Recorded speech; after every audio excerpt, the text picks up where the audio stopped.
ప్రియులారా, మన యేసయ్య ఈ లోకమునకు వచ్చినప్పుడు మరియమ్మ గర్భాన జన్మించినప్పుడు ఆయనకి మంచి ప్రదేశం ఏం లేదు. కనీసం పడుకోవటానికి ఒక చిన్న మంచం కూడా లేదు. అయినా సరే యేసయ్య లోకాన్ని ఎంతో ప్రేమించిండు.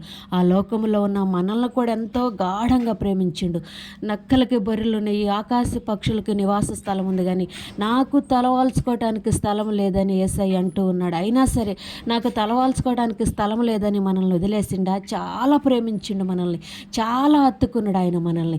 కనీసం చనిపోయేటప్పుడు సమాధి కూడా లేదు ఆయనకి, ఏరే వాళ్ళ సమాధి వాడుకోవాల్సి వచ్చింది. ప్రియులారా, ఈ లోకంలో ఎన్ని కొరతలు ఉన్నా కూడా ఆయన మనల్ని ఆదరించడం మానుకోలేదు, మనల్ని ప్రేమించడం మానుకోలేదు.